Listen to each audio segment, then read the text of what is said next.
तुम्बाड़ गांव, जो कि महाराष्ट्र के रत्नगिरी जिले में जगबुदी नदी के तट पर स्थित है।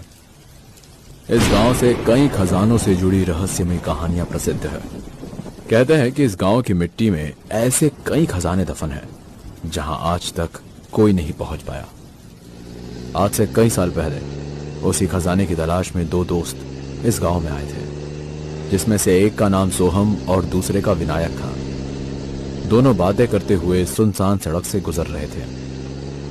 विनायक, यार और कितनी दूर जाना होगा? बस पहुंच ही गए। उस आदमी का घर यहीं आसपास ही होगा। क्या सच में वो आदमी उस खजाने के बारे में जानता है?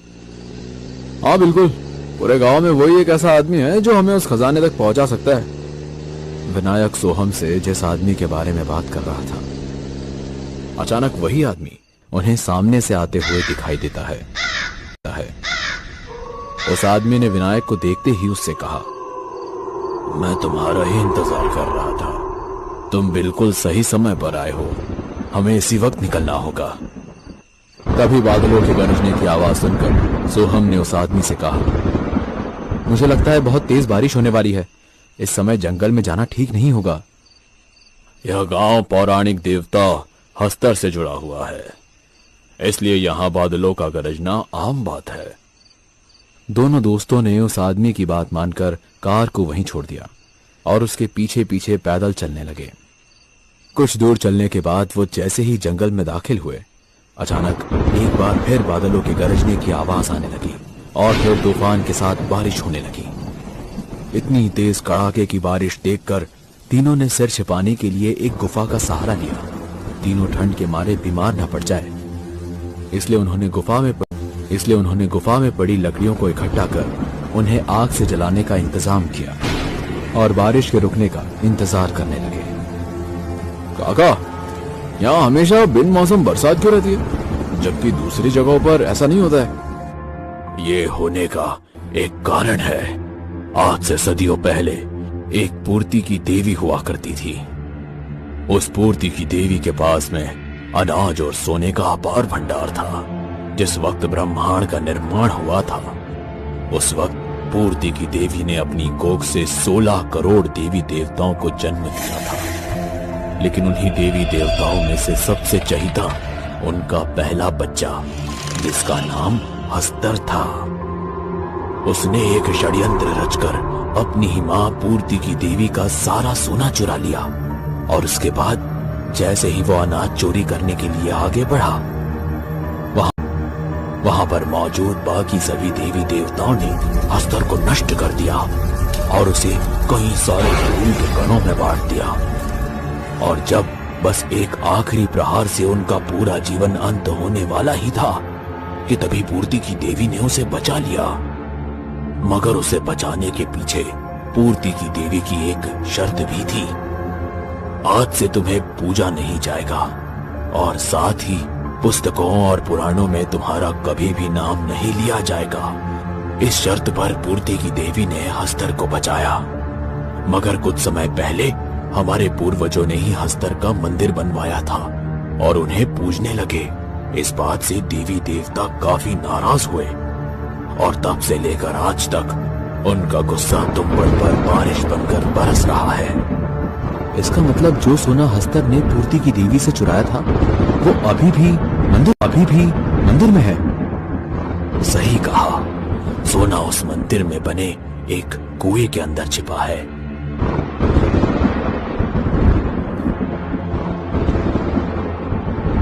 अगर जरा सी भी चूक हुई तो हम सबकी जिंदगी नर्क से बदतर हो जाएगी। मैं आपका मतलब समझा नहीं।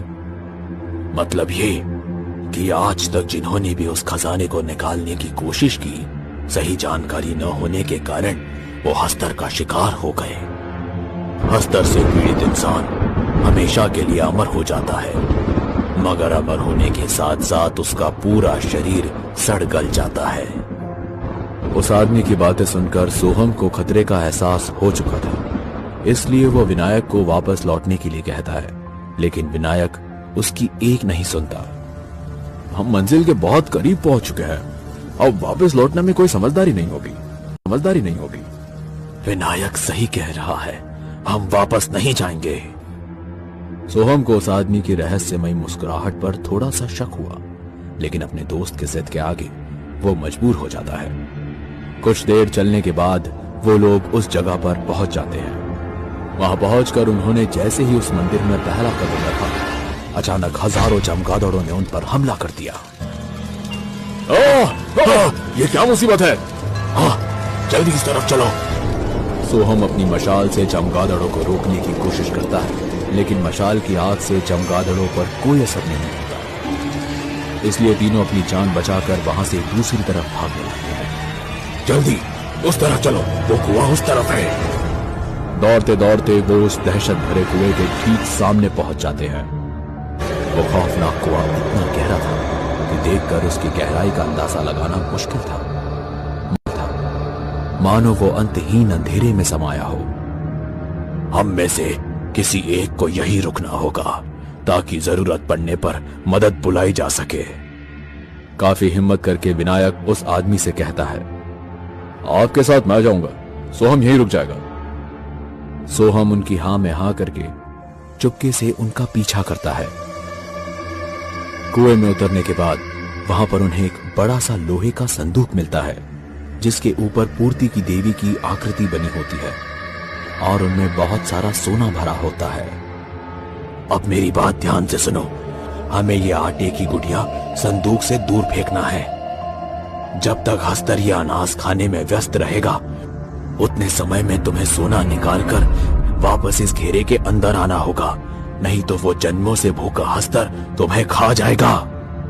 विनायक ने जैसे ही आटे की गुड़िया अपने थैले से बाहर निकाली, अनाज की खुशबू सूंघकर हस्तर अचानक सामने आ गया। बिना देर किए उसने वो गुड़िया हस्तर की तरफ फेंक दी, जिसके बाद हस्तर तुरंत उस आटे की गुड़िया पर झपट पड़ा और खाने लगा। पहली ही बार में विनायक ने काफी सारा सोना इकट्ठा कर लिया। लाओ, इसे मुझे दे दो। ये लो एक और गुड़िया, जल्दी और सोना लेकर आओ। धीरे धीरे विनायक अब तक काफी सारा सोना इकट्ठा कर चुका था। अब बस एक आखिरी आटे की गुड़िया रह गई थी। विनायक हस्तर को वो आखिरी गुड़िया खिला के सोना लेकर घेरे की ओर वापस लौट रहा था कि तभी उस आदमी ने विनायक से सोना लिया और उसको घेरे से बाहर हस्तर के आगे धकेल दिया, जिसके बाद हस्तर ने विनायक को एक झटके में दबोचकर उसका हाथ चबा डाला। उसके चीखने की आवाज सुनकर सोहम दौड़ते दौड़ते उसके पास आया और मशाल से उस आदमी पर हमला करने लगा। लेकिन इससे पहले वो कुछ कर पाता, उस आदमी ने सोहम पर बंदूक तान दी।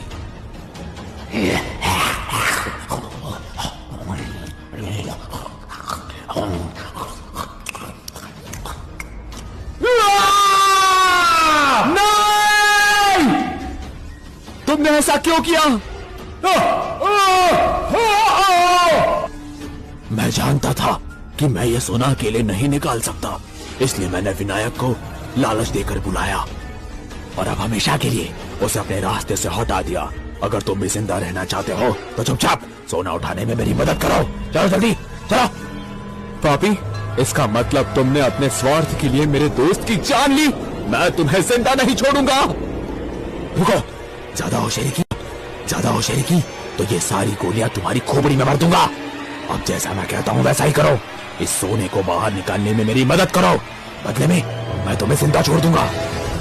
सोहम बंदूक की नोक पर बेबस होकर उसका कहा मान लेता है और सोना उठाकर ऊपर की तरफ चलने लगता है। चलते चलते सोहम ने सोने के कुछ सिक्के नीचे गिरा दिए। जैसे ही उस आदमी का ध्यान उन सिक्कों पर पड़ा, सोहम ने मौके का फायदा उठाकर एक जोर की लात मारकर उस आदमी को सीढ़ी से नीचे गिरा दिया। वो सीधा हस्तर के सामने आ गिरा, जिसके बाद हस्तर ने उसका भी वही हाल किया जो विनायक का किया था।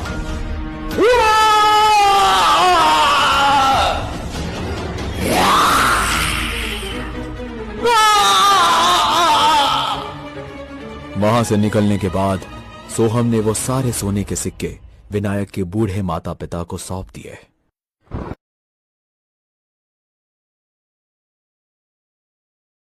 Like, comment, and subscribe.